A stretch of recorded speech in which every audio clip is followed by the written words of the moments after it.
Yes, so I'm going to be talking about rendering with Arnold 6 in particularly. So it's all about increasing efficiency with the GPU. And I prepared a demo. It's a quick demo and simple, but it's how you can regain control of your shading while using Arnold procedurals in Alembic when you're working on very complex scenes. So that's something that I prepare in a couple of hours. So please be gentle. Okay. So I'm moving. So some word about myself. So who's JP? So I'm just a regular guy, like all of us. Like I've been working in the TV film industry for 15 years. Worked on basically TV shows like Dogma Stuffing, which is currently on Disney, Octonauts, Peter Rabbit, things like that. But I've also worked several years as a TD. So I did some TD work for Lightning, visual effects. I went to Los Angeles to work for Benthu Studios, and did a lot of work in the meantime for artists like Shania Twain, like Mariah Carey. So I've been doing a lot of things. I'm a kind of a generalist, really, but I've been focused a lot on rendering, visual effects, and the stuff. The video that you're seeing here in the background is not amazing, but it's all done 100% by me. So this is my generalist work. You can see it on my website, which is jpgreal.com. So I'm moving on now. So just to go back to what is Arnold. For you guys who doesn't know, and you all know, it's a brute force render. It's a path tracing that is a production pioneer. So it's been used a long time in feature films. And the reason is because it scales very well in large scenes. It also addresses complex rendering challenges, like if you have like different type of surfaces, like subsurface scattering, volumetrics, water, things like that. It will handle all of them together very well. It's also very comprehensive, so you can write on C++ stuff. You have a Python API that you can use in order to further develop your pipeline. And now we have compatible CPU and GPU rendering, which is quite exciting thing.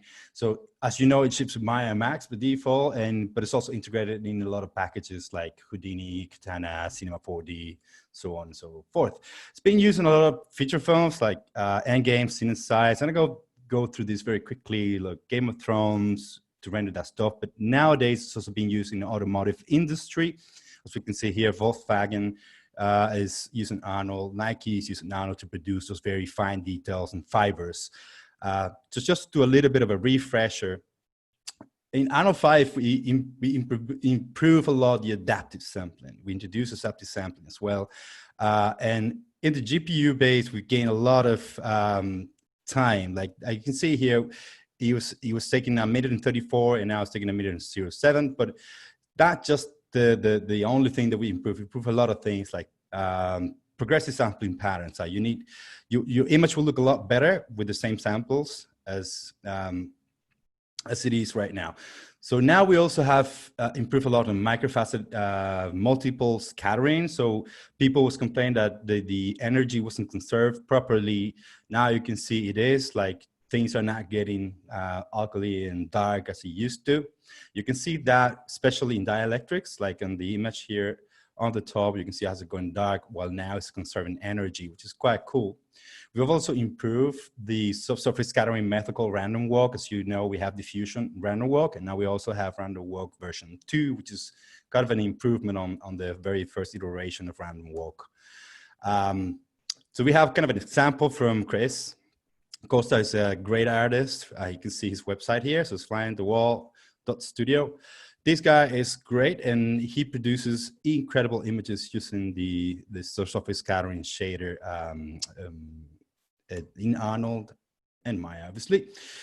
So we also introduced some Boolean operations. So we have a clip geoshader so that you can do a render time. So you don't have to do your Booleans in Maya. You can do it at render times. It's quite handy for a lot of users, as you may see here. People in the automotive industry has been using it to reveal the inside of the car, to do a lot of things. Like a lot of people is doing that stuff. Like John mentioned before, we're full compatible with Bifrost, so we understand Bifrost procedurals perfectly. And anything that you do inside of Bifrost, you'll be able to render with Arnold without having to cache anything. Like you don't really have to cache an OpenVDB in order to render volumetrics. You don't have to cache or I don't know, an Alembic file in order to render it with inside of Maya with Arnold. So a little bit of an update on the GPU. As you guys might know, we started a little bit late into the game, but we are moving quite fast with the rendering. So since Arnold 5, which was when we introduced the very first iteration, beta iteration of Arnold GPU, we've accomplished a lot of things. So in Arnold 6, we have support for OSL, OpenVDB, on-demand texture loading, and even light path expressions. Everything that you would normally use is almost 100% covered.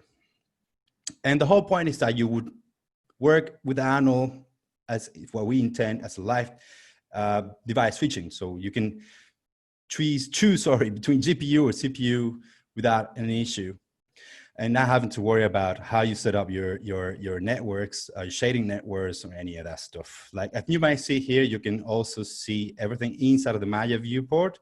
You don't really have to go and open the render view anymore. Now you can have that option right in the viewport.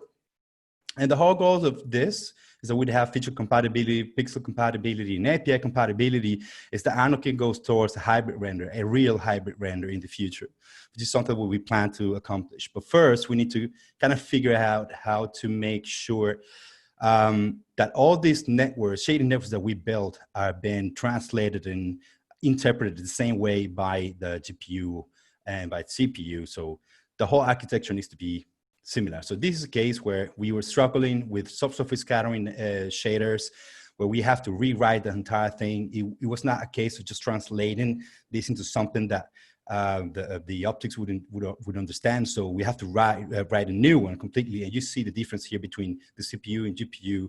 It's very similar. I mean, if you have a really good eye, you might notice saturations, and you might notice also maybe the GPU, it's a little bit more overexposed, maybe have a little bit more exposure, but it's still quite good. So instancing, now you can do this stuff without worrying much, thanks to the Arnold Procedural workflow. You can basically have thousands of trees and build a complete scene with the GPU without having to worry about, hey, am I going to run out of memory? That's not the case. OpenVDB was another concern, as we also had to rewrite the entire volume shader. But now we're quite sure and quite happy to see that the results are the same. So that's why we released or we announced Arnold as a production-ready solution. And even though we have everything or most of parts of the Lightning pipeline covered, like light path expressions, we know we still have a few things to work on, like OSL, for example, which have covered most of the things, but we still have to do textures, transforms, trace, and things like that are very quite important. So if you're thinking of starting to write your own OSL shaders, you might know that you won't be able to do textures yet, but you will. That's coming for sure. The good thing is the CPU and GPU is working pretty nicely on OSL. All you have to do is basically work through the AI OSL shader that you will find instead of Arnold. We have improved compatibility a lot, especially with light portals, disk lights, and things like that. Like in the 2 iterations in the past, like it was maybe a little bit different in terms of how intense the light would look, or the exposure maybe. But this is also being addressed, so it's quite nice how it looks now. And this is a little bit of a feature compatibility status that I wanted to share with you. So main thing was cameras. So we cover all cameras. Color managers was quite important. We cover all of them. So drivers, 60% of them. Lights, almost all of them. Operators, all of them, which is probably the most important part of this thing. Shaders, 86%, and the ones that are not covered are the ones that most likely people won't really use. That's why we're kind of giving, we're focusing on the important ones, the ones that we know people is using the most in production. And shapes is the same story. So the hardware requirements, it's NVIDIA GPU because we based everything on the optics technology, so it's made by NVIDIA. And so you will need a Maxwell architecture or not. So any Quadro, GeForce, anything, RTX is supported. And I would recommend doing RTX because it's great and it will accelerate your work so much more.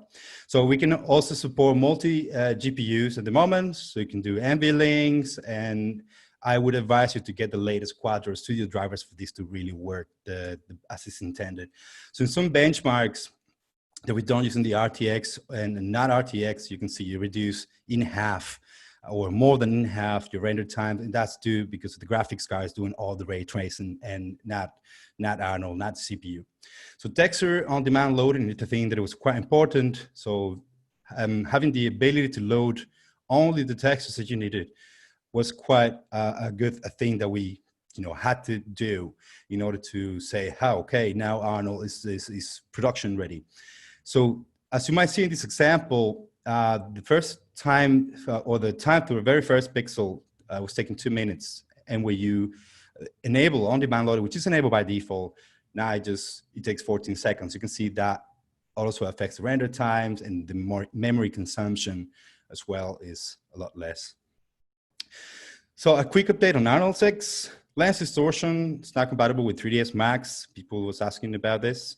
It's also lens tilts and shapes are also compatible with 3ds Max as well.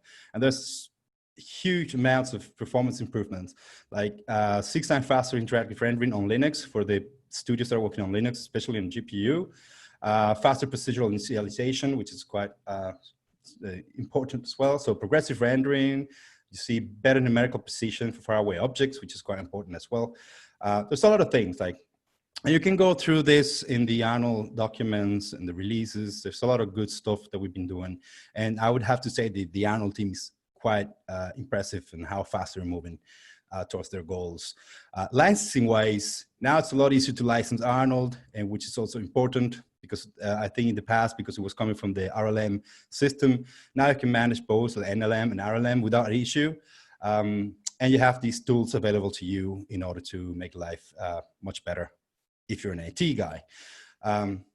So in terms of features, we have over 108 box fix. We're constantly fixing boxes, constantly taking, our studios are actually, we have like private support depending on the studio, and we concentrate on certain things, like depending on the studio. Obviously you have to be on a premium support, but we do this.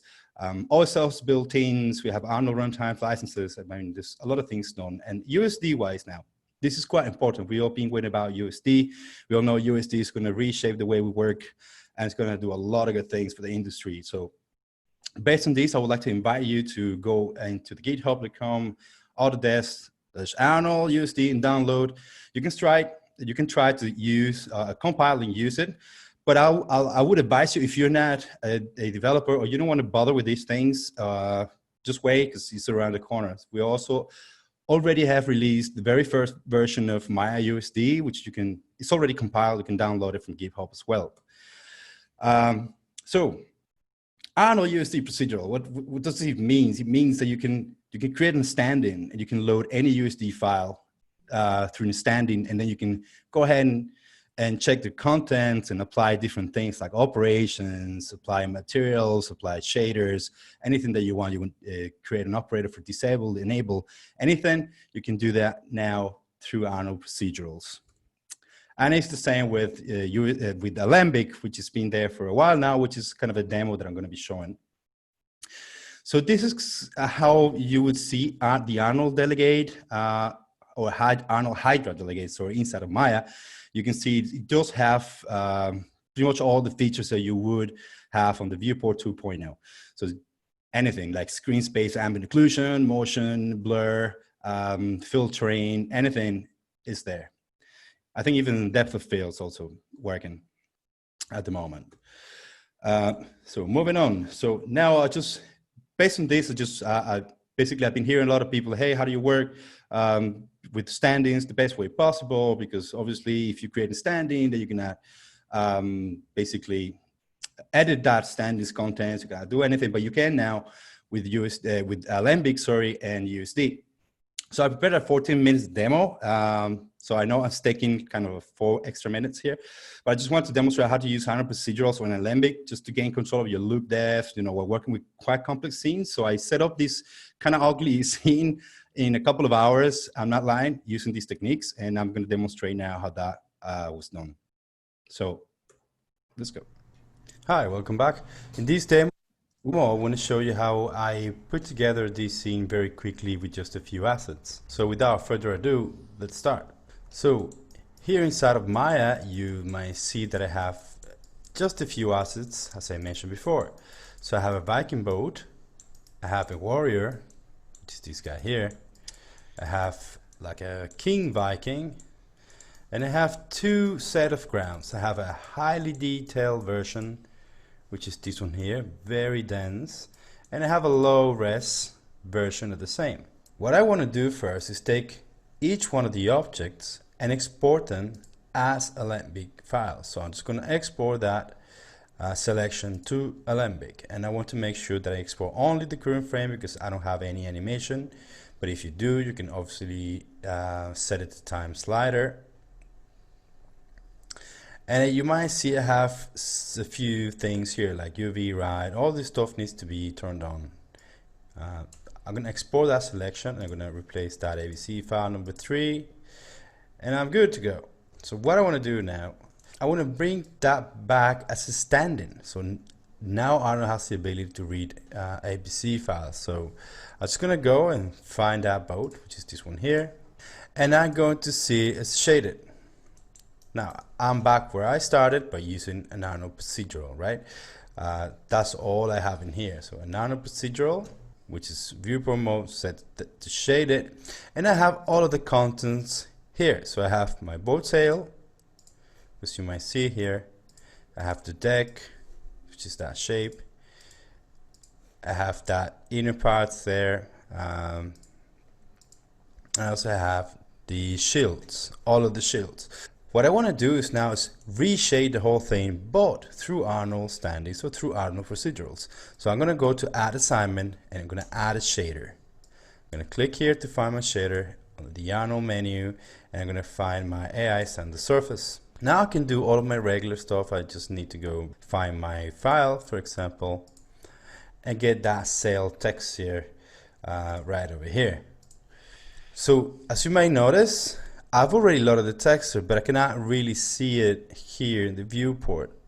But let's see what happens if I hit render right now. And let's just focus on this guy. Let's hide the rest of the things here. So you may see, I can see what I'm doing. Not in the viewport, but you can see it here. So now I can start just adding different things, like changing roughness. I can do my typical work. Maybe I want to add a little bit of a sheen to it, so it looks a little bit more like garment. That could be it. Okay, so now I'm going to repeat the steps until I'm finished. So I'm going to pause the video and I'm going to go back when I'm done. Okay, so now that I have my boat fully shaded and looking good, now I can proceed to use these Arnold Procedurals, and I can clone it in as many times as I like. So I'm just going to stop this for a moment, and I'm going to demonstrate that. So I just basically, I want to take this, let me hide those rocks. So I want to take that stand-in, I'm going to call it boat underscore 01. Let's take this boat, and let's go into effects, and we're going to get mesh, and we're going to create a mesh network with this. And we're going to make sure it's an instancer. We're going to do a grid. So we're going to apply that. And we're going to go to the distribute node, distance set, 50,000. And we're going to start adding boats like crazy. Mesh. And let's go back to the random node. And let's try to add a little bit more separation, like 500 here, maybe 1000 over there. So we have a little bit more a disparity, something like so.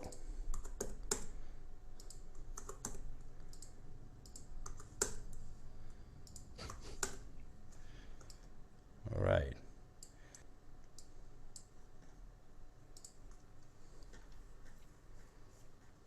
Now you can see how fast you can render these amount of boats. I explained before how you can, use mesh in order to get a lot of boats and have control over those boats using some basic, distributed and random operations.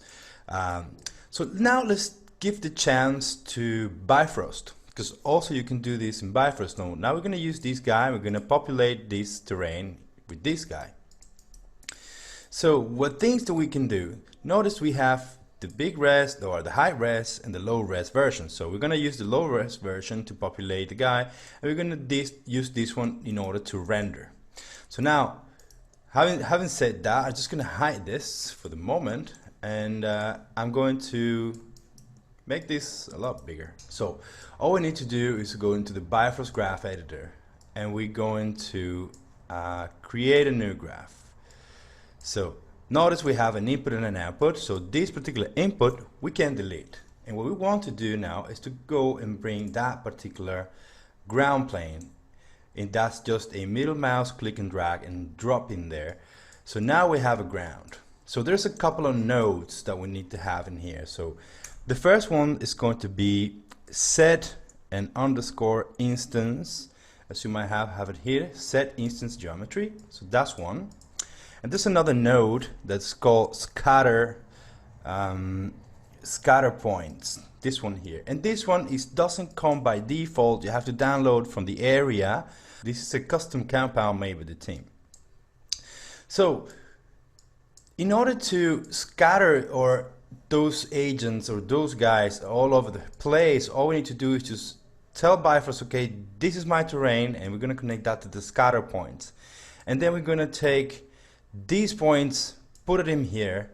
And one thing that is important is Bifrost really doesn't take an entire group of for an object, so you have to bring in one by one all of its shapes. So I would recommend that you would make just one piece of geometry in order to make this a little bit easier, this entire process a little bit easier. Okay, so now that I have these three nodes, I basically need to bring all of my warrior geometry into Bifrost. So one by one. So I'm going to take very first one here. I'm going to bring it in. Then the second one, bring it in. I have all of my parts here, and I notice I have 9 in total. So I have 1, 2, 3, 4, 5, 6, 7, 8, 9. So what I need to do is just copy this guy 9 times, or 8 times in this case. Okay, so now that I have my 9 set instance geometry nodes, I need to start connecting one by one here. So I know it's a little bit of a pain, but it'll be worth it as you see how fast Bifrost can move this amount of geometry. Okay, so now that I have all of them connected, I need to connect now the instance into the output. So I'm going to do this. I'm going to connect that over there. So now give me one instance, and I'm going to repeat it with all the rest. And okay, so I've finally connected all of my pieces of geometry to the different instance geometry nodes. So now let's close Bifrost, and you can see I have all of my guys, or at least 100 of them, scattered across that terrain.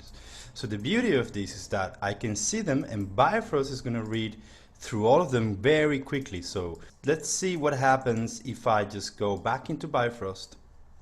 And if this ever happens to you, you always have to click on the plus sign, and you will find your graph over there. So if I click on the scatter points, and let's make this a little bit smaller so we can see interactively here, or even let's just dock it over there. Right, so let's make this a little bit like this. Let's go find that scatter points, and now I can start adding agents like crazy. So have 1,000 of them. See how fast I can still interact, or maybe 10,000 of them. Now you can take this piece of geometry if you want, and let's isolate that for a second. Let's take some vertices. For example, if you wanted to modify the terrain, they will conform to that terrain. All right. Okay, now that you know how to gain control of your shading while using Arnold procedurals, I'm gonna show you how I put together this scene, which is quite simple actually. So as you might see, I have loads of standings here that I, in this case, basically instance manually because I wanted to direct or direct myself or direct the look of this, basically, of these boats. So I can isolate, you might see I have placed them manually, which you can do either yourself manually, or you can use scatter tools like Mesh. And then I have also manually used or bring in my terrains, right, as files as well. So if I select this, you will see it is set to point cloud, so I can work a little bit faster and I can see still where my ground is and all the stuff. So I can select any of those Bifrost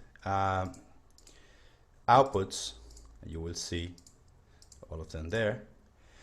And then you can shade them, basically, which is what I did. If I go into the hyper shade, okay, you will notice I have connected a shader directly to that Bifrost output.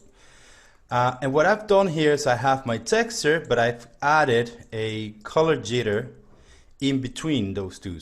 So what this color jitter is doing is basically giving me a little bit of variation on the color, basically not actually the gain of those textures. So I will have brighter textures and darker textures across all of my agents, just to give a little bit of variation. I've also added into the scene a very simple lighting setup. So I only have a skydome light, as you might see over here, where I set a little bit of turbidity down to 1.9. I changed the azimuth in the elevation, so it's more like a little bit of a sunset. And I've also added a storm cloud layers that I found on the content browser. You might be able to find it under effects, fluids, fluid examples, and cloud and fog. So I added these stormy cloud. And these storm clouds, they do contribute to lighting, so be sure to, when you add them, Arnold interpret them as ambient light. So you need to go into the contents, shading, and make sure that you set the transparency accordingly, that you get the colors right, and you get the incandescence right if you have that setup. Also, go into the Arnold menu and make sure you cast shadows, and you can start playing with your scene. So I have this one here, which is the one that I set up. This is basically just for look development. This is not a final scene. If I wanted to have a final scene, this guy obviously would be different. It would have animations. My boards would have animations as well, so the whole setup will be a little bit more complicated, but it's still the same. The only difference is that you are adding animation to the scene, and that's pretty much it. So now if I hit render here, I can just pretty much just hit render, and we'll see the final result.